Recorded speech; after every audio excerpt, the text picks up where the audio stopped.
오늘 말씀은 사도행전 3장 11절부터 21절까지의 말씀, 나를 살게 하는 것은 이라는 제목으로 말씀을 전합니다. 이 본문 말씀 중에서 3장 19절만 읽어보겠습니다. 그러므로 너희가 회개하고 돌이켜 너희 죄 없이함을 받으라. 이같이 하면 새롭게 되는 날이 주 앞으로부터 이를 것이요. 아멘. 우리 교회 올해의 표어가 복음의 능력이 역사하는 교회입니다. 성경에는 복음의 능력으로 역사했던 많은 일들을 기록하고 있습니다. 오늘 본문인 사도행전 3장에도 복음의 능력이 역사했던 일을 기록하고 있습니다. 3장 11절 말씀, 나은 사람이 베드로와 요한을 붙잡으니 모든 백성이 크게 놀라며 달려 나아가 솔로몬의 행각이라 불리우는 행각에 모이거늘. 아멘. 나은 사람이라고 말하고 있습니다. 병에서 나았다는 거죠. 어떤 병이냐 하면 나면서부터 못 걷게 된 사람이 있었습니다. 한 번도 걸어본 적이 없는 사람이에요. 이 사람의 나이는 40이 넘었고 구걸하는 일을 했습니다. 다른 사람들이 이 나면서부터 못 걷게 된 사람을 날마다 메어다가 성전 미문에 데려다 놓았어요. 거기에서 성전에 들어가는 사람들에게 구걸을 했던 거죠. 그날도 마찬가지로 평소 때와 같이 사람들이 메어다가 성전 문에 두었습니다. 그때 베드로와 요한이 기도하러 성전에 들어가려고 하는데 이 사람이 구걸을 한 거죠. 돈을 달라고 한 거예요. 그러자 베드로는 요한과 함께 그 사람에게 말을 합니다. 우리를 보라. 나면서 못 걷게 된 사람은 이 사람들이 돈을 주려나 보다 하고 그들을 바라보았어요. 그런데 베드로는 돈을 주는 것이 아니라 이렇게 말하는 거죠. 은과 금은 내게 없거니와 내게 있는 이것을 내게 주노니 나사렛 예수 그리스도의 이름으로 일어나 걸으라. 그리고 베드로는 어떤 일을 했느냐? 그 사람의 오른손을 잡아 일으켰습니다. 그러자 그 사람의 발과 발목이 힘을 얻고 곧바로 일어난 거예요.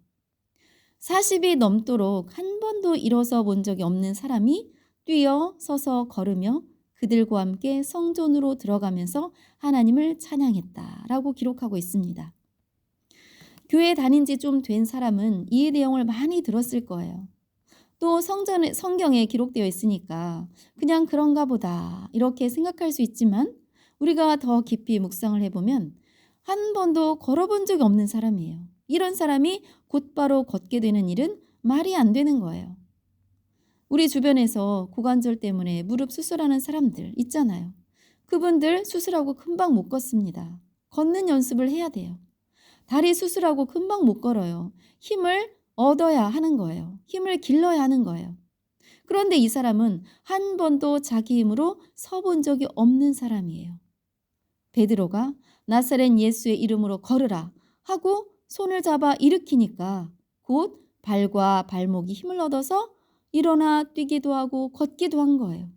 이것은 기적입니다. 그 본인은 얼마나 놀랐겠어요. 놀랍고 신기하기도 하고 기쁘기도 하고 감사하기도 하고 아마 수많은 감정들이 오고 가고 했을 거예요. 어찌할 바를 몰랐겠죠. 새로운 세상을 경험하게 되었습니다. 이 사건은 그 동네 순식간에 퍼졌을 거예요.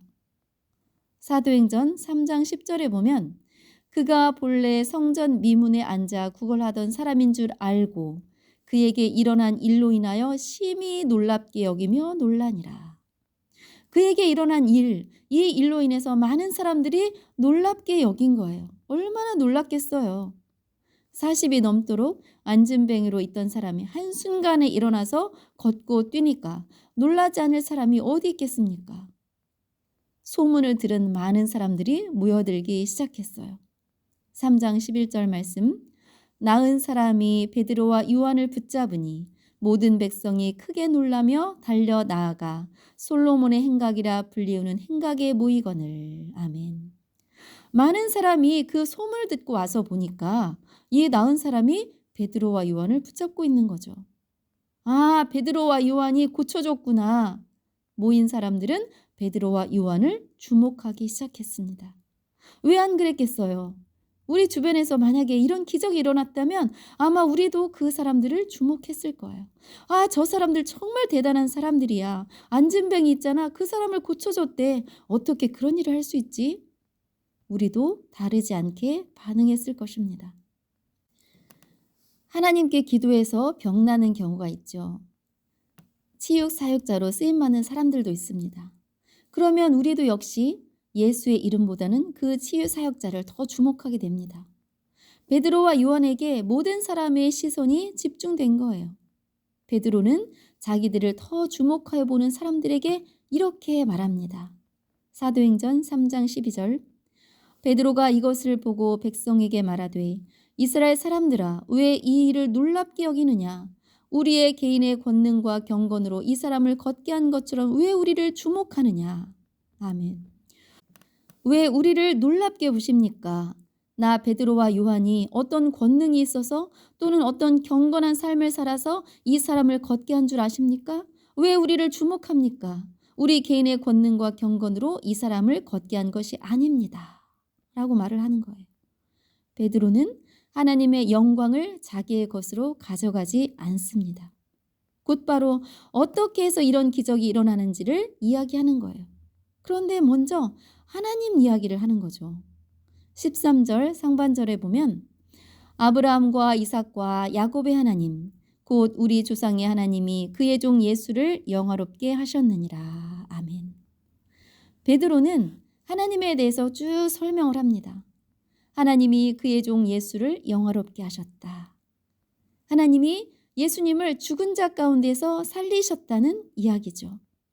많은 회중들 앞에서 하는 말이 너희가 거룩하고 의로운 예수님을 죽였다. 살릴 수도 있었는데 오히려 살인자를 놓아주고 예수를 죽였다.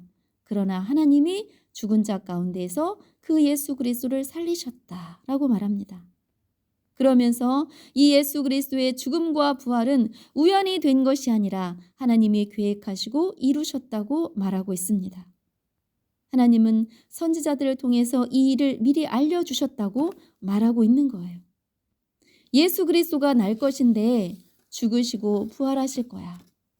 하나님의 계획대로 예수는 죽으셨고 또 살아나셨습니다. 왜 그러셨을까요? 왜 하나님은 예수님을 보내셔서 죽게 하시고 또 살아나게 하셨을까요? 성경은 그 답을 우리에게 복 주시려고 라고 말하고 있습니다. 하나님이 예수님을 보내주시고 고난받게 하시고 죽게 하시고 다시 살아나게 하신 것은 우리에게 복 주시려는 목적으로 그렇게 했다는 거예요. 어떤 복인지 26절에 보면은 너희로 하여금 돌이켜 각각 그 악함을 버리게 하셨다. 하나님 없이 죄 가운데 살아가는 인생에서 돌이켜서 악함을 버리고 하나님께로 인도하시려는 목적이 있었음을 나타냅니다. 하나님은 그런 분이에요. 우리의 구원은 하나님의 계획 아래에서 이루어졌다는 거예요. 그냥 우연히 우리가 예수님을 영접하고 하나님의 자녀가 된 게 아니에요. 분명한 하나님의 목적을 이루려고 계획하신 대로 우리 각자에게 이루어 주신 거예요. 얼마나 감사합니까? 우리 한 사람 한 사람의 구원은 하나님이 영원 전부터 미리 계획하고 이루셨다. 우리가 오늘 이 자리에 앉아서 예배드리는 것 내 의지로 된 것이 아닙니다. 하나님의 인도하심이에요. 우리가 하나님의 말씀을 듣고 믿음으로 받아들이고 아멘 하고 감사하는 것 아무나 되는 거 아니에요. 하나님의 자녀이기 때문에 말씀이 귀에 들려지고 마음으로 믿어지는 거예요. 하나님은 예수 그리스도의 탄생과 죽음 그리고 부활과 승천, 재림에 대해서 미리 계획하시고 이루시는 분이에요. 우리는 그 과정 안에 살고 있죠. 하나님은 예수 그리스도를 이 땅에 다시 보내시겠다고 말씀하셨습니다. 사도행전 3장 20절 21절 또 주께서 너희를 위하여 예정하신 그리스도 곧 예수를 보내시리니 하나님이 영원 전부터 거룩한 선지자들의 입을 통하여 말씀하신 바 만물을 회복하실 때까지는 하늘이 마땅히 그를 받아두리라. 아멘. 우리를 위하여 예정하신 그리스도를 보내시는데 이는 하나님이 선지자들을 통해서 미리 말씀하셨다. 만물을 회복하실 때까지 그를 받아두리라. 아담의 범죄 이후에 모든 사람도 자연도 창조 때의 완전함에서 멀어져 있습니다. 그런데 그것을 회복하실 것이다 라고 말씀하고 있는 거예요. 그리스도께서 재림하실 때 그 일이 이루어진다는 거죠. 하나님은 예수 그리스도를 우리를 위해 이 땅에 다시 보내십니다. 그때에는 모든 것이 완전한 회복을 이루게 되고 영원한 하나님 나라의 삶이 시작되는 거예요. 이 모든 것 다 우리를 위해 계획하시고 또 이루셨고 남은 한 가지 예수 그리스도의 재림도 이루어질 것을 말씀하고 있습니다. 베드로는 하나님과 예수님에 대해서 쭉 설명하면서 이 예수님, 생명해 주신 이 예수님의 이름이 이 사람을 낫게 했다라고 말하고 있는 거예요. 사도행전 3장 16절 그 이름을 믿음으로 그 이름이 너희가 보고 아는 이 사람을 성하게 하였나니 예수로 말미암아 난 믿음이 너희 모든 사람 앞에서 이같이 완전히 낫게 하였느니라. 아멘. 그 이름 예수, 예수로 말미암아 난 믿음이 이 사람을 성하게 하였다.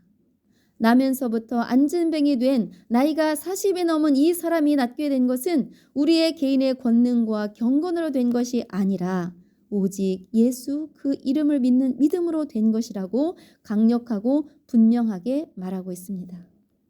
여러분, 우리가 믿는 것이 무엇입니까? 예수 그 이름을 믿는 거예요. 하나님은 왜 예수 그리스도를 우리에게 보내셨나요? 우리의 죄를 없애 주시려고 합니다. 우리는 다 죄인입니다. 죄 없는 사람은 한 사람도 없어요. 그리고 자기의 죄를 스스로 해결할 수 있는 사람은 없습니다. 그래서 예수님이 오신 거예요. 우리의 죄를 사해 주시려고 없애 주시려고 오셨습니다. 옛날에는 성경 말씀을 파피루스에 기록했습니다. 종이에 펜으로 쓰면 종이에 그 잉크가 스며들어가죠. 그러나 당시에 파피루스의 글씨를 쓰면 스며들어가는 것이 아니라 그 위에만 있는 거예요. 파피루스의 잉크가 배지 않는 거죠. 그래서 물로 그 씻어내면은 글씨들이 지워지는 거예요. 우리의 죄가 이렇게 씻겨졌다고 하나님은 말씀하십니다. 이사야 44장 22절 말씀에 네가 네 허물을 빽빽한 구름에 사라짐같이 내 죄를 안개에 사라짐같이 도말하였으니 너는 내게로 돌아오라 내가 너를 구속하였음이니라. 아멘. 도말하였다는 것이 지워버렸다는 거예요. 우리의 죄를 지워버리시고 기억하지 않으시겠다는 거예요. 하나님은 예수 그리스도를 보내셔서 그 보혈로 우리의 죄를 씻으시고 다시는 기억하지 않겠다고 말씀하셨습니다. 그런데 우리는 나의 죄를 잊지 못하고 반복해서 회개하고 그 죄 내에서 매여서 살아가고 있습니다. 또 다른 사람의 죄는 얼마나 더 잘 기억합니까? 여러분, 하나님은 우리의 죄를 다 지워버리셨고 잊으셨다고 말씀하고 있어요. 예수 그리스도의 보혈의 피로 이미 다 이루어 놓으신 거예요. 나를 죄 없는 의인으로 보아 주신다고 말씀하십니다. 이것이 예수 이름의 능력이에요. 이것이 예수 보혈의 능력인 줄 믿습니다.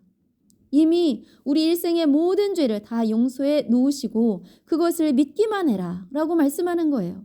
이것을 믿는 것이 믿음이고 구원입니다. 이것을 믿는 사람은 그러면 나는 이제 모든 죄 용서받았으니까 내 마음대로 다 죄짓고 살 거야. 이렇게 살지 않아요. 진심으로 예수 그리스도를 구주로 영접한 사람은, 믿는 사람은 그 사실에 대해서 너무 감사하고 감사하며 죄 안 지으려고 애를 씁니다. 이것이 구원받은 사람의 태도예요. 베드로의 설교 내용은 하나님 이야기, 예수님 이야기예요. 사람들이 베드로와 요한을 주목하고 있는데 자기를 드러내는 것이 아니라 예수 그리스도를 증언하고 있습니다. 예수 그리스도의 능력이 이 사람을 낫게 했다. 이렇게 말하고 있어요. 여러분, 나면서 안진뱅이 된 사람을 예수님의 능력의 이름이 일어서게 했습니다. 한 번도 혼자 스스로 일어서 본 적이 없는 사람을 예수 이름을 믿는 그 믿음이 뛰어 걸으며 하나님을 찬양하게 했습니다. 저와 여러분도 안진뱅이입니다. 영적으로 안진뱅이에요. 우리는 스스로 일어설 수 있는 능력이 없습니다. 오직 예수 그리스도 그분을 통해서만 일어설 수 있어요. 예수님을 통해서 힘을 얻게 되고 하나님을 찬양할 수 있게 되는 거예요. 십자가의 능력, 복음의 능력, 예수 그리스도의 보혈의 능력만이 주저앉은 우리를 일으킬 수 있습니다. 복음의 능력은 우리를 언제든지 일으켜 세워주고 하나님을 찬양하게 합니다. 우리가 이 땅에서 살아가는 삶, 우리를 지치게 하죠. 하나님 없이 사는 삶, 고통입니다. 이 문제 해결하면 또 저 문제가 남아있고 우리가 영적으로 죄 때문에 힘들어하고 슬퍼하고 넘어집니다. 이런 우리의 발에 힘을 주시고 다시 일으켜 주시는 분은 예수 그리스도이십니다. 성전 미문에 혼자서는 움직일 수 없었던 장애인이 40년이 넘도록 혼자 서본 적도 없는 사람이 일어설 수 있었던 것 오직 예수 그리스도입니다. 우리에게 나사렛 예수의 이름은 일어서게 하는 힘이 됩니다. 왜냐하면 예수 안에 생명이 있기 때문이에요. 생명의 주이신 예수 그리스도만이 우리를 살릴 수 있습니다. 사도행전 2장 21절에 보면 누구든지 주의 이름을 부르는 자는 구원을 받으리라 하였느니라. 베드로의 설교 중에 나온 내용입니다. 예수님의 이름을 부르는 자 구원받습니다. 영원한 생명을 얻습니다. 예수님의 이름을 부르는 자 구원받은 자로서 예수님의 이름을 부르는 자 우리의 삶 가운데 있는 고통에서 벗어나게 해주는 줄 믿습니다. 예레미야 2장 19절의 말씀을 보면 내 악이 너를 징계하겠고 내 반역이 너를 책망할 것이라. 그런즉 내 하나님 여호와를 버림과 내 속에 나를 경외함이 없는 것이 악이요 고통인 줄 알라. 주 만군의 여호와의 말씀이니라. 아멘. 우리가 고통 가운데 살아가는 것은 하나님을 버렸기 때문입니다.